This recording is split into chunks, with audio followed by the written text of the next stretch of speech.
Welcome to the Locks DFS podcast, everybody. I'm your host, Christian Hardy. After a very long break from podcasts, we're going to get back on kind of a routine of doing these podcasts. I'm with Adi Narang, at Really Adi on Twitter. I'm at By Hardy on Twitter. We're both from locksdfs.com. We have a daily fantasy sports site if you don't know about it. Pretty much put together I don't know how would you describe kind of the content that we provide other than a member chat and basically the lock sheet, of course, which is like basically our analysis of every play that we're kind of considering that day, as well as like our locks, which is our in the title of our website, the top plays that we're considering every day. So yeah, for sure. I mean that's definitely the bread and butter of the content. It is the lock sheet. It comes with sort of our player pool that we're looking at after our day's worth of research and condensing it down. And then we give every player a rating for DraftKings and FanDuel. We color coordinate them based on if they're a lock, a cash game play, a GPP play, a value play. And then we give some brief but pretty valuable, pretty detailed analysis. It's brief though, just so it's it's easier to digest. And then it's probably like on an average slate, I would say it's like a 50 to 60 player pool. At most, I would say maybe that's on a bigger slate, 50 to 60. Yeah, it's definitely on a bigger slate. That's on a bigger slate, yeah, right. And then but it's a good place to start your research. And the cool thing about it is you can start and finish your research there if you choose to do so. You can use it in a bunch of ways, So I think it's super valuable. I think it's if I had that when I was starting DFS or even right now, I mean, it's tremendously valuable. So for me, I feel like I make better. I feel like I make when I do the lock sheet, it really helps me just process the slate. Like we really just process every single position. And we're like, okay, what are the guys that we're actually considering here? What are the guys that in cash, at least like for me, like I'm like, and of course there's like GPP guys that I won't be considering in cash that I think are good plays anyway. But anyway, I don't even know if I actually said what we're talking about here. We're talking about Monday's 9-game MLB slate. Like I said, we're going to kind of get more of a routine with these podcasts. And we've kind of figured out that the best days to do these podcasts is going to be we're going to be recording them on Sunday night, Tuesday night, and Thursday night. And the reason is Monday, you're always going to have a pretty nice slate. Of course, Sunday is like we have an early slate, so we pretty much have the rest of the day off. So it's like it makes sense for us to record at night or at some time throughout the rest of the day on Sunday. And then on Tuesday, you get or on Wednesday, it'll be our record on Tuesday. We have two slates on Wednesday, so we can just break down the main for you guys. Those, and I always love those Wednesdays. Those Wednesday slates are always fun. Just getting like 2 6-game slates or something like that. Those are always a ton of fun. And then on Friday is like the premier baseball day. All the new weekend series start. There's usually 13 to 15 games on that slate. So it's just a prime day. So those will be the 3 days that we'll be going for, and we'll keep going with the videos as well. I know a few people mentioned that we didn't have them up last week, but we'll be back on them this week. Sure. So yeah, I just wanted to kind of let you guys know that. But we've got a really interesting 9-game slate coming up on this Monday.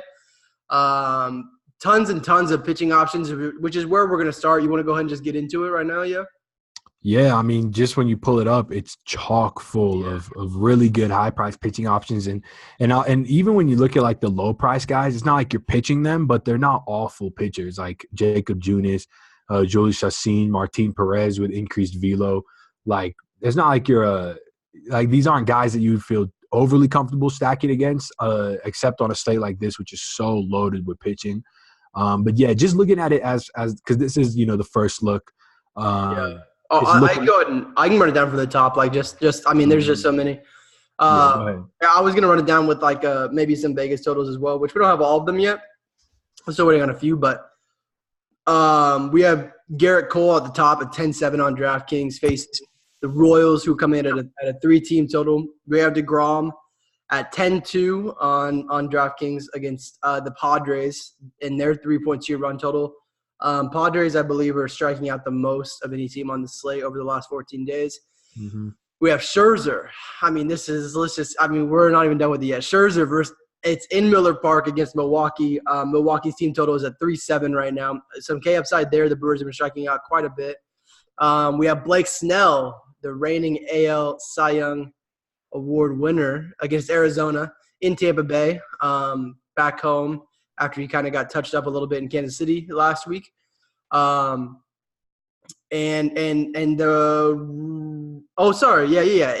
Arizona's team total isn't out, but Snell, I'm guessing that they're going to be in those low 3 range. I would guess between 3.1 and 3.5. I think 3.1 is probably on the low side, probably more like 3.3 or 3.5 is what I would think on them. And then Walker Buehler versus Atlanta, not as interesting. Chris Paddock versus the New York Mets.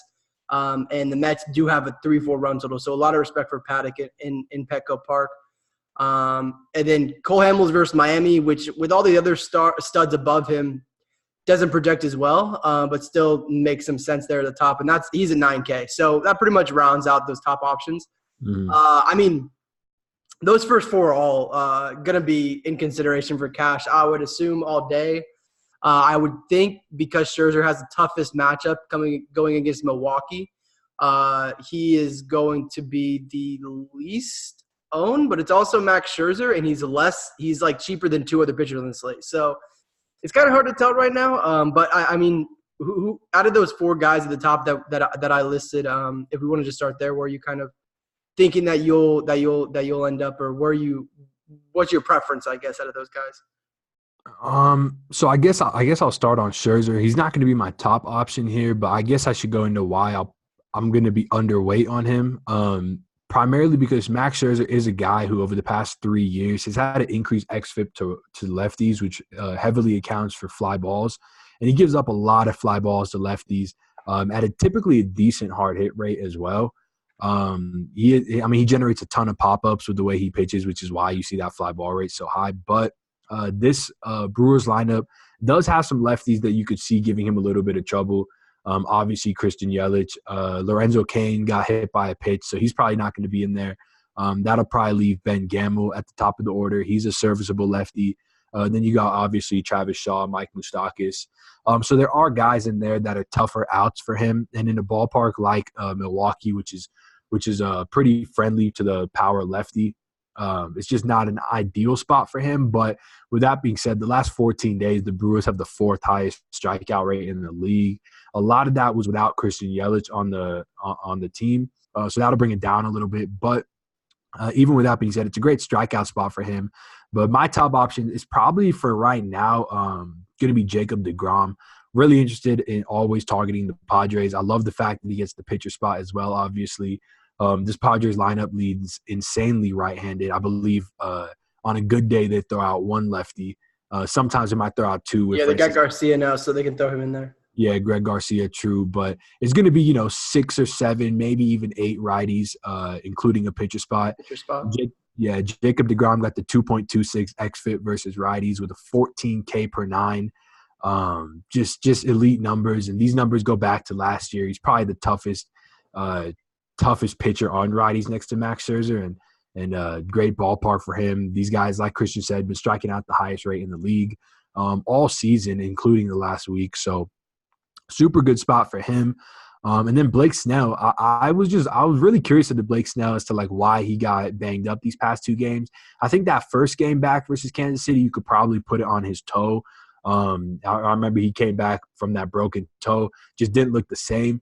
And the next game versus Kansas City, I mean, he got tagged, but I think you could just put that on Kansas maybe having his number, because as far as everything else looks, I mean, his velo looked good. It was even up a mile versus Kansas City in the most recent game. His swinging strike rate dropped.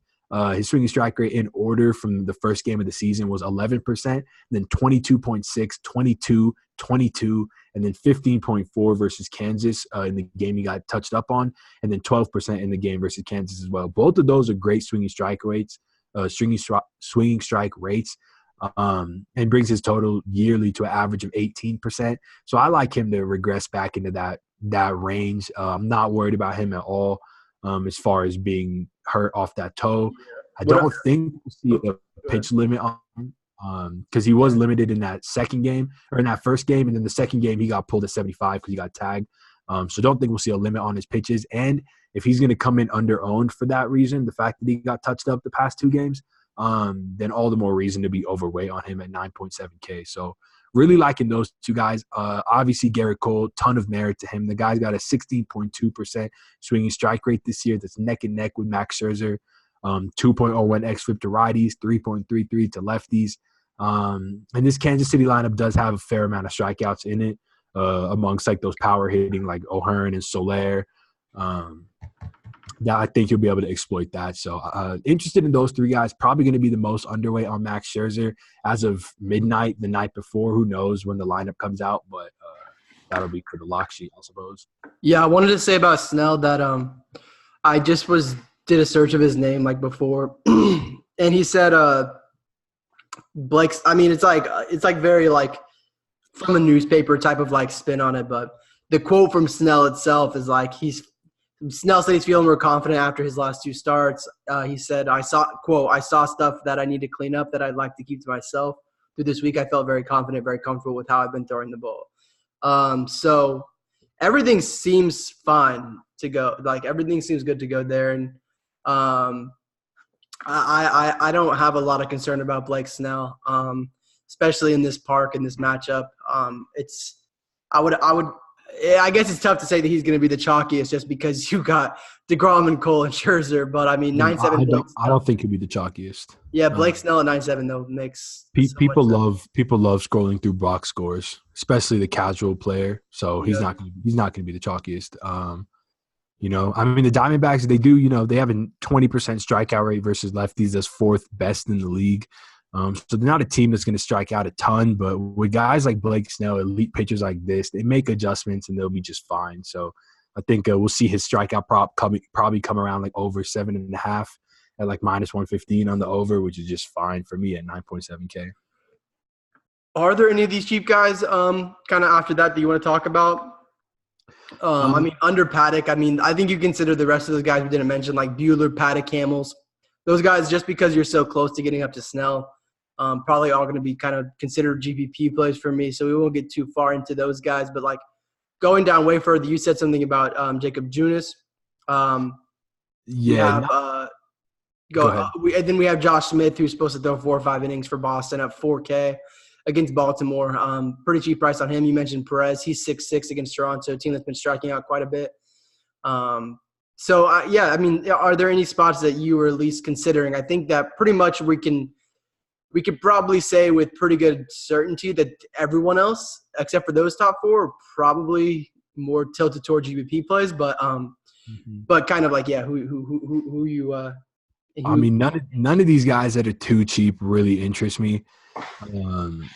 I think the cheapest, like I'm looking right now, is Chris Paddock at 9.2. The Mets have the 4th highest strikeout rate in the league over the past 14 days. They ran out like a total B team today. I think it was just a rest after coming off 18 innings the night before. But if for whatever reason there are a lot of righties in that lineup again, as they were today, then I'll be loading up on that, on Chris Paddock. And he's getting a ton of respect from Vegas. Just a 3-4 run total is. Yeah, I mean that DeGrom is getting a 3-3 on the other side. And that's been happening all year with Paddock. He's been getting a lot of respect from Vegas all year. For sure. I mean, he's sick. I mean, he's got about a 12% swinging strike rate, but he's just nasty when you watch him. So the problem with him is he rarely ever goes over 90 pitches. So if you're looking at him or a guy like Jacob deGrom, who's probably going to throw like 110 pitches, you're going to take those 20 more pitches from probably the better pitcher as well. I mean, yeah, not too many guys I could even really feel comfortable recommending. If you want to take a chance on Martin Perez with his increased velo, he's looked good. And Toronto's been striking out a lot, regardless of what handedness of pitcher they're facing. And maybe you could take a chance on Jhoulys Chacin. If that Washington lineup is still incredibly banged up and doesn't roll out a bunch of lefties and is really right-handed heavy, Chacin's a guy who's been good on righties. He's got over a K per 9 to righties this year as well, at 9.47. So maybe if you get a B Washington lineup. But for me, you're really digging yourself a deep hole by not playing two of these high price guys and just making it work with the bats. That's definitely the way that this slate is shaping up for me. Yeah, I think you could take a stab at Josh Smith too at 4K if you're trying to really stack some bats. But there's not a lot of and this might be already, which I feel like we moved through those pitchers really fast.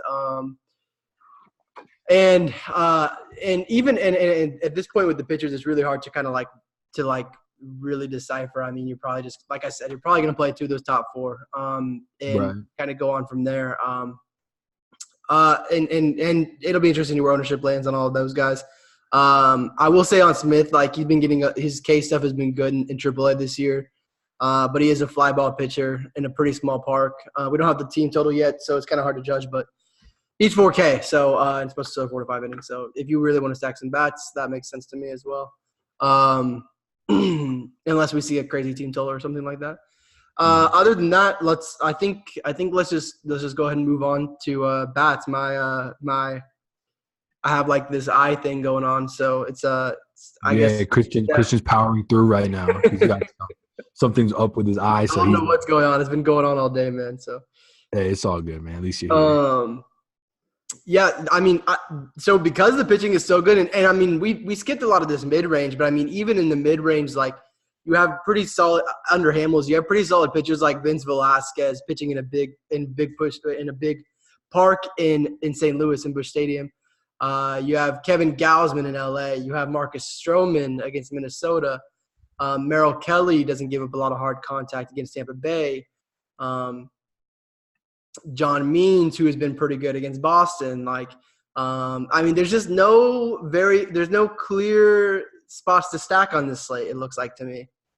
Yeah, you're gonna have to find a lot of value in bats, which is probably not gonna lead you to having like a correlated lineup, if you will. It'll probably leave you having a couple one-offs here and there, a couple like 2 players from this team, 2 players from that team.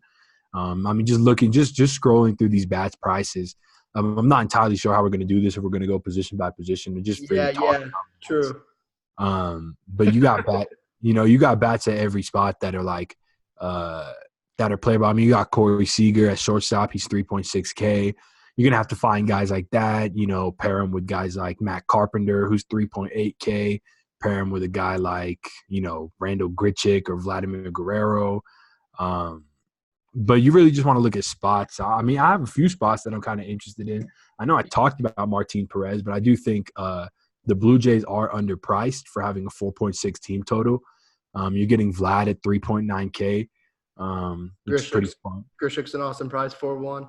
Yeah, Grichuk's an awesome price. He's been hitting the ball real well recently. So we're going to have to figure something out. I mean, Martin Perez, he's still, he's carrying a more guys, which you would expect with the increased velo, but it has not helped his command issues that he had. He's walking just about 4 batters per 9 inning, giving up about 33% hard contact with both-handedness. So really just league average by all accounts, which kind of puts him in this weird position where he's almost in play because he's got some strikeout stuff versus a strikeout team, but he's also not in play, and you could stack against him because the Blue Jays do have power versus lefties and just power in general, honestly. So that's one spot I definitely think you can look towards. Is there anything you have in your mind, like any pitchers? Do you want to go position by position? Real quick. Let's go. I think kind of breaking down catcher is usually pretty pointless. Like it's like goalkeeper in soccer almost. It's just like whoever fits, like just put them in. Unless there's some crazy price where it's like you've got to play like this guy. And even then, it's like you can still play Martin Maldonado. He is on this slate actually, but like Martin Maldonado is 2.4K on this slate. Like we could talk about a bunch of catcher plays, and then at the end of the day, Martin Maldonado is 240. Just play him. So, which on this slate, Martin Maldonado, honestly, I mean, like you could get 2 points against Garrett Cole. Who knows? Yeah, plug him in. I mean, it's just going to do so much for you salary wise. Right. You probably will end up plugging in like the cheapest guy available. We might as well just skip catcher for real. Yeah, I was gonna say. I mean, we might as well just skip it. I'm trying to scroll through and see if there's even anyone I want to mention. I've got like Jan Gomes predicted cleaner for 3.8. That's decent. Zunino at 3.6, decent.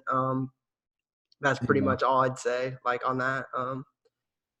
And then also with one the other thing I'll say about catcher is just like if you can fit the guy that like fits within some sort of stack, then you should just play him as well. Like there's not a whole lot of strong catcher takes to be had usually. So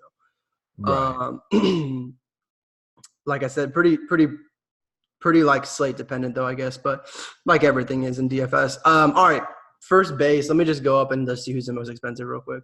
Obviously Bellinger at the top at 5.7. I mean, his price isn't come down, even though I think he's like day to day. Basically, we don't really know if he's going to play.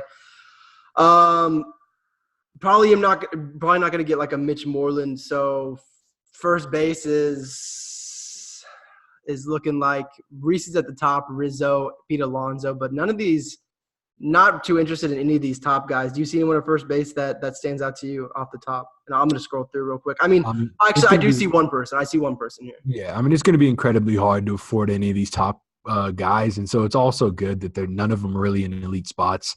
You're going to play Matt Carpenter here. Yeah, Matt Carpenter. He's 3.8K. Vince Velasquez is a guy that does struggle with hard contact. He throws his fastball 71% of the time. If you guys remember Matt Carpenter's torrid stretch last year, is because pitchers just wouldn't stop throwing him fastballs. He's one of the best fastball hitters in the league. So he's most definitely in play. Probably my favorite point per dollar play as of right now at 3.8K at first base. I also like his teammate Paul Goldschmidt sitting at 4.3K. That price is great. Yeah, it's an awesome price. Paul Goldschmidt equally as much as Matt Carpenter is a great fastball hitter. Vince Velasquez giving up a 50% hard contact rate to righties this year with a 54% fly ball rate. So that's definitely a spot you can look towards. Despite how good Vince Velasquez can be, he's a guy that could implode very, very quickly. So getting exposure to those guys is probably where you're going to go with first base. Two guys that are super cheap, Marwin Gonzalez and Chris Davis, 3-1 both. Don't really want to play either. I'm just saying that if you want to save the extra $700 for Carpenter, Chris Davis is going up against Josh Smith. Like I said, fly ball pitcher, not good. Just in general, like I said, he is getting, like I said, more K stuff in AAA this year, but that's about all he's got going for him. He's a 31-year-old. I mean, there's just a spot start pretty much. Right. Curious to see what that team total is because depending on the lineup, there could be some cheap Orioles in there for sure. Like I've got Rio Ruiz batting fifth at 3.4. Hanser Alberto's at 3.4, and he has multi-position eligibility, so that's interesting. And Stevie Wilkerson, of course, classic Stevie Wilkerson, 2.9K. They actually raised his price a little bit finally, so not as interesting. But yeah, there's those two guys at 3.1 mostly, like Marwin and Chris, if you want to save a little bit more. But I totally agree. Like Matt Carpenter jumps off the page against Vince Velasquez, and so does Goldschmidt. There's a couple 3.6 guys that I'm kind of interested in, Nate Lowe and Steve Pearce as well. Both the 3.6. Steve Pearce, a guy that's always hit lefties really, really well. And he's just going to play really nicely into a Boston stack, getting some exposure to what's probably going to be one of the higher team totals on the slate. Even if he's batting 6th or 7th, isn't too bad. And then Nate Lowe, like Christian said, Merrill Kelly really does a good job of limiting his hard contact, but he still gives up a 32% line drive rate to lefties. And guys like Nate Lowe, G-Man Choi, they have great eyes. They're going to get themselves in hitters counts, hopefully tee off on a couple pitches over the plate. So definitely think you can make a case for them. But with the fact that they're being, 200 less than Matt Carpenter, it's probably not the best case to be made. But you mentioned those Toronto guys, and Smoke's at 4.2. He doesn't hit lefties as well as he does righties as a switch hitter. And Martin Perez is a lefty, so not super interested, but it's a pretty good price you're getting on Justin Smoke. I think that'll pretty much do it first base, though. Yeah, that's it. Yeah. And we'll mention Carp again coming up here at third base, but going on to second, just gonna pull up a few things here. Anyone off top for you? But while I look at it, I mean, I'll list off the top, but I mean, on this slate, listing off the top isn't going to do a whole lot of good. But at the top, we've got Ketel Marte, Whit Merrifield, Ozzie Albies. Brandon Lau, Howie Kendrick. Like, none of these guys are really like, oh, I really want to play these guys. Like, it's pretty much going to be the same situation we were at first base, where it's like, who's kind of like priced down, and who stands out from there. Probably, I see one. Probably would be like Brian Dozier for me if he bats second. He's projected second for me. But I don't think that's going to happen. But even if he's in the lineup in the top 5, top 6, he's 3.8, not bad versus Yassin in a good park. No, yeah, I definitely like that for sure. I like the price on Jose Altuve at 4.4K. The way pitching is shaping up, he might be your most expensive bat at 4.4K. But Jacob Junis, not a guy that's the highest right now. That's the highest team total that's out right now. Yeah, so we could get the Red Sox higher, maybe, but Junis really just a 2-pitch pitcher, fastball, slider. Altuve hits both those pitches really well. Bad park shift. Yeah, good park shift as well. Good park shift for the Astros, yeah. I guess it's a bad park shift for Junis, good for the Astros. Going from Mexico to Minute Maid. Oh yeah. I guess that was crazy, man. That was crazy. Yeah, that was crazy. But yeah, Junis with a 36% hard hit rate to righties, 26% line drive rate, 42% to lefties. Perfectly fine to stack against if you have – or just play one-offs against as well.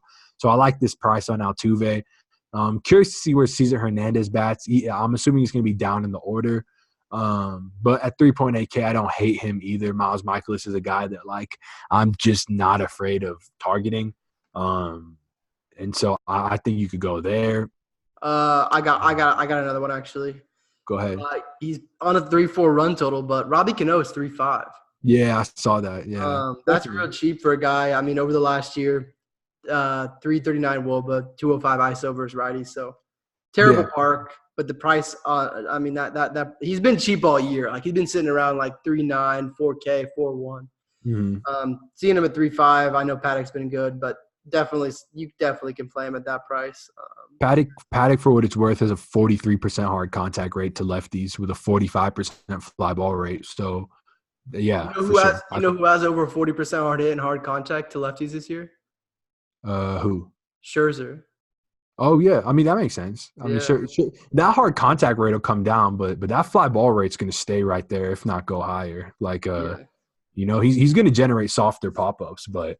You know, if he gets hit hard, it's going to be via lefty. I mean, we saw, like, when we played him against San Diego, there was literally one lefty in the lineup, Eric Hosmer, and he took him deep. Yeah.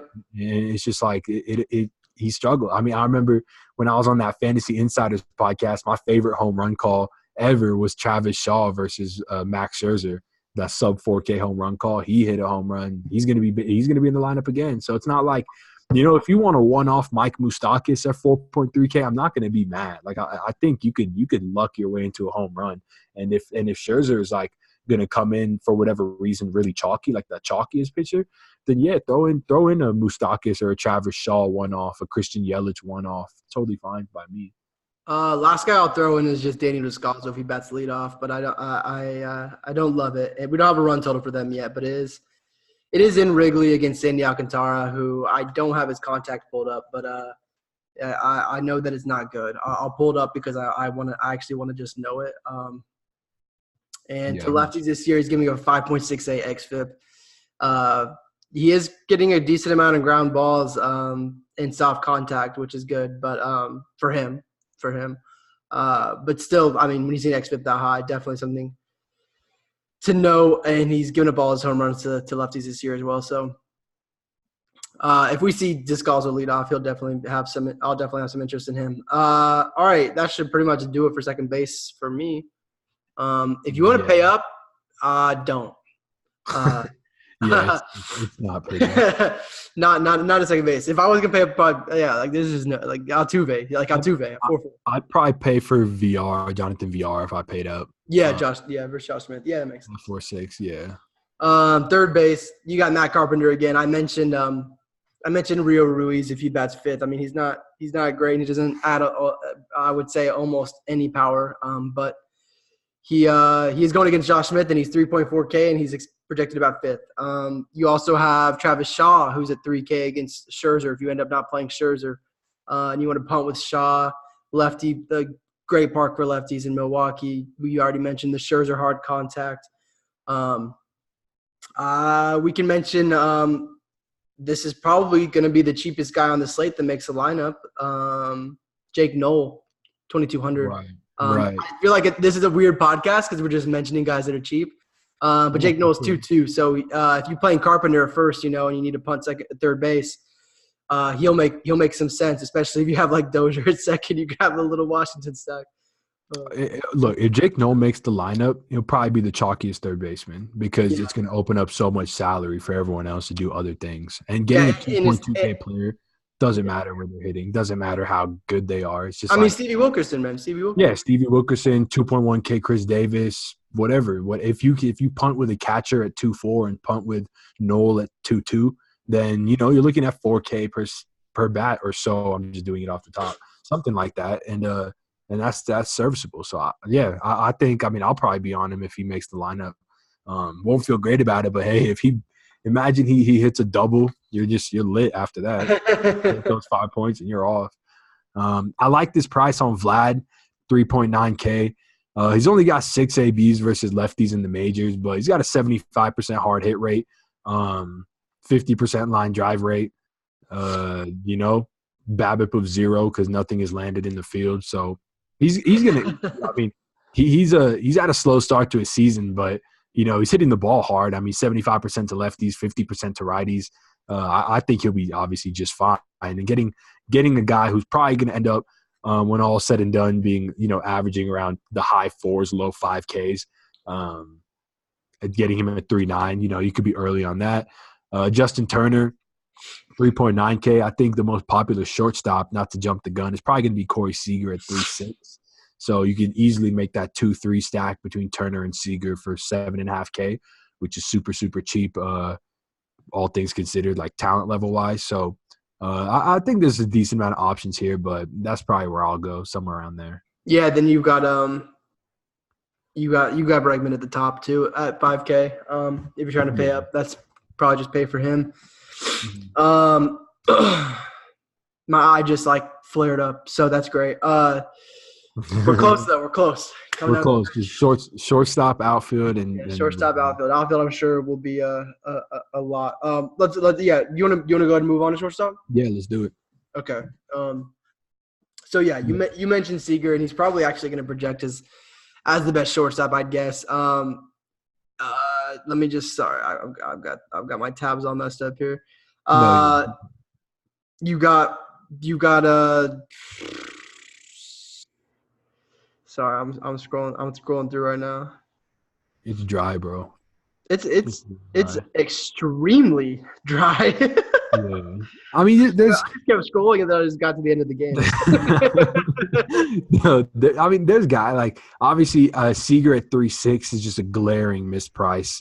The guy's he's hit into some tough luck, but he's still got a 40% hard hit rate versus righties. And when fully healthy, Corey Seager is one of the best hitting shortstops in baseball. Any of you who played DFS prior to his injury, his Tommy John, he was amazing. And it's not going to be too long till he gets back into that. One of the best shortstop hitters in the league. If you want to look at other places though, I think you could I think it's a decent price on Jorge Polanco at 4.4K. Marcus Stroman is not a guy that I'm overly interested in attacking though. He's made some good changes to his game, increased his strikeout while maintaining his ground balls. It's a tough guy it's a tough guy to stack against, but you could get a one-off against him. I like the price on Carlos Correa at 4.7K. Yep. Don't think you'll necessarily be able to afford it on this slate, as is Paul DeJong. Paul DeJong, a lethal fastball hitter, and he's going to see 71% fastballs from Velasquez. So he's definitely in play, but it really begins and ends with Corey Seager here. I would say at 3.6, it's if Corey Seager is at the 3.9 type of price he's been at, then maybe you can consider – even then, on this slate, if he was 3.9, he's probably still a lock. Probably still no. He's probably still the top play. Yeah, no. Right, for sure. Maybe you could get away with the Miguel Rojas at 3.1. He doesn't strike out at all. This Marlins team is one of the highest strikeout rates in the league versus righties, and then versus lefties, it just drops to the lowest in the league. So. Yeah. Maybe you could get a Miguel Rojas hitting 5th, hitting 6th. Who knows? I mean, what if maybe he just hits leadoff, Hey, if that happens, I mean, then he's in fantasy. I'm looking at Fantasy Labs lineups page for YU's, and they have him lead off, but I do see. I mean, he's let off a ton. He hits. Yeah, no, for sure, and it's versus lefty. I mean, he definitely could lead off. If that is the case, if he does lead off, he will be popular. Oh yeah, he'll be definitely popular. I'll still pay $500 more for Corey Seager, but yeah, he makes a very viable. He makes more of a viable pivot going to him than it does to go to anyone above Corey Seager.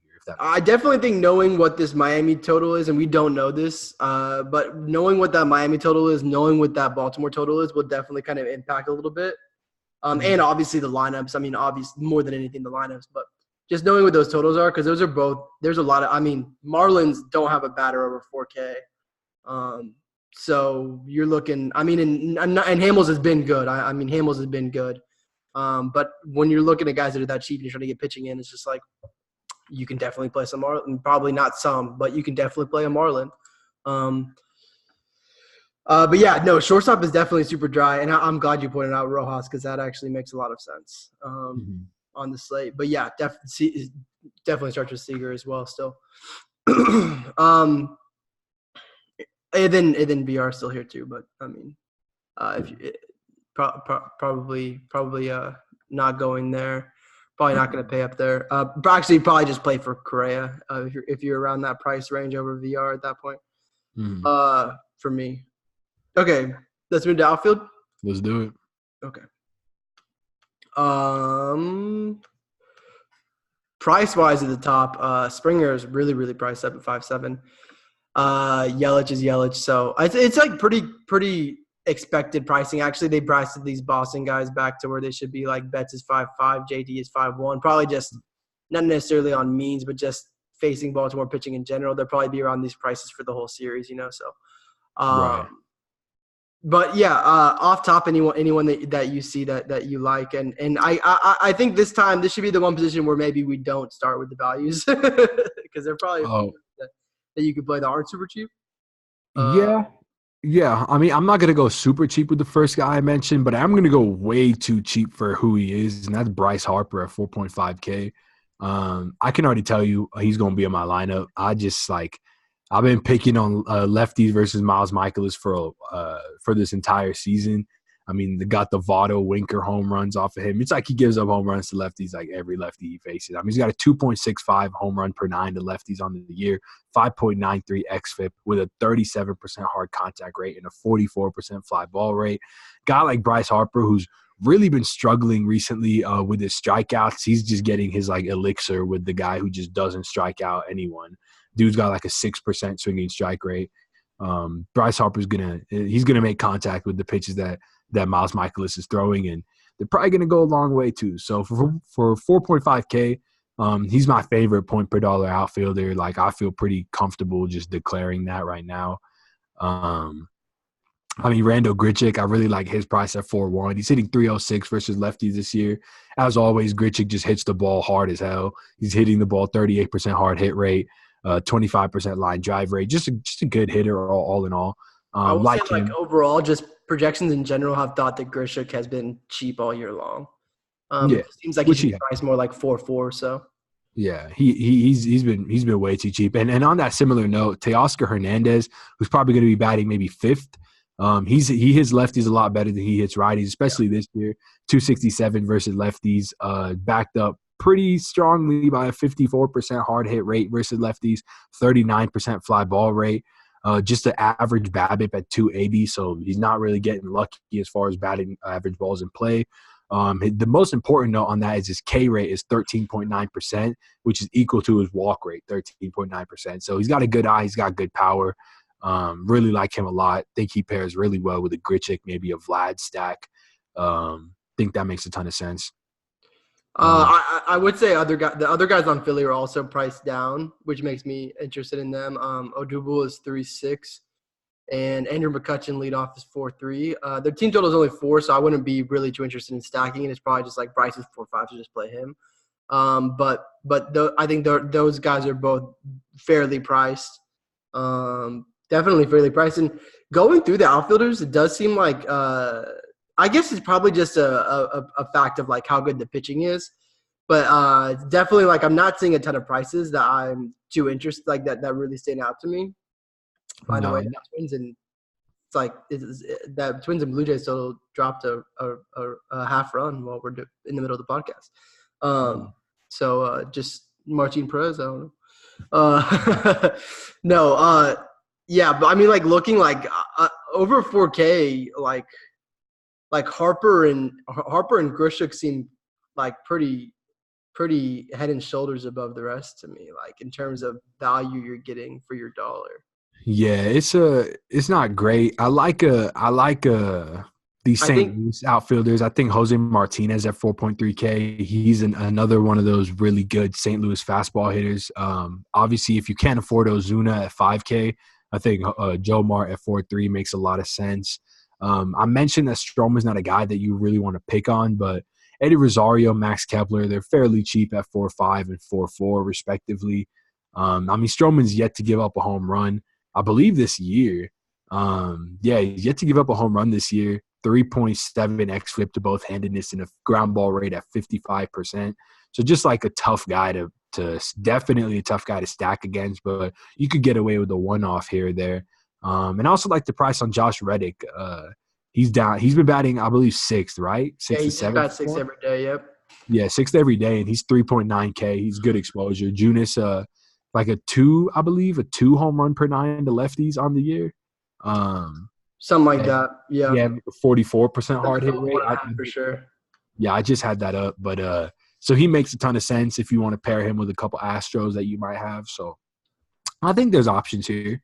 It's not awful, but Bryce Harper at 4.5. That's going to be my high price home run call. I just want to put that out. Oh, there. I have my high price home run call. You got it? Yeah. You want to just do home run calls? I'm good. I bet it would take you a lot of guesses to guess my home run call. Is it Yelich? Yeah, it's Yelich. Easy, bro. Easy. Yeah, it's Christian Yelich. Yeah. Yeah, I mean it's I mean, bro, Yelich is fucking insane, dude. He's crazy, like this dude is crazy. Like, I mean, like I know it was off of Vargas, but bro, he wrecked that baseball today. Just casually misses 10 days with back tightness, then comes back and 110 miles per hour off the bat, third deck. Just fucking. His ABs are so good. He's insane. He takes such smart ABs. He's insane, and he's in the best ballpark for his skill set where those line drive home runs get out. I mean, the only ballpark that you could even make a case for would be Yankee Stadium, fitting like his skill set. Like that's a perfect park for him. But this park is amazing, and yeah, like you said, Bryce. Sorry, not Bryce. Max is, he's average versus lefties. I mean, he's Max, but he can get tagged versus lefties. So. I like it. Let's just do home run calls, man. Because those ones are done. So now we're gonna go under 4K, huh? Yeah. So I got Bryce. He's got Yelich. I got mine. Is it? I mean, I know who's gonna be. Go ahead and say it. I'll find someone else. Nah, you can have it. Come on. All right, yo. I'll take Matt Carpenter. Whoa, that's not who mine was. Oh, it's not? Okay, I'll take Matt Carpenter at 3.8K. All right. Fastball slugger versus a guy that throws 71% fastballs. Give me that. This is not a good home run call. Just kind of like doing it for fun. But I guess both mine are kind of fun. Like, so I've got Yelich versus Scherzer, and now I'm gonna have Vlad Guerrero Jr. hitting his career. Okay, I like that one. Yeah. Cheap third baseman, Yeah. I honestly didn't look that hard. No, I mean, I didn't look that hard. I never really looked too hard. The fact he's been under 4K for a few days now, and yeah, that makes a lot of sense to me. But like you said a lot of good things about Vlad. I felt like his I mean, he doesn't look great so far. Like that's just kind of the I mean, he's hit into bad luck, but Vlad's a G. Like just like his minor league numbers are insane, and versus lefties, they're even crazier. They're crazy. Like that was the thing. Yeah, like just go type in before you lock your lineup in, and if you're playing Vlad, just go type in Vladimir Guerrero Jr. highlights and just watch this thing, and just know that you're paying 3.9K for that. Like it's gonna come around. Like it's gonna come around. I'm not saying he's a can't miss because nobody's a can't miss, but dude's gonna rake. Like he's gonna get there. So just like it's totally cool to buy in on him. Like 3.9, come on, man. Yeah. I'm curious to know what this Cubs total is gonna be a little bit. They're minus 249 favorites. So like it's probably gonna be pretty hefty. And whoever leads off for them is probably gonna be decently owned as well. There's just no like clear pitchers to target on this slate. It's like Alcantara is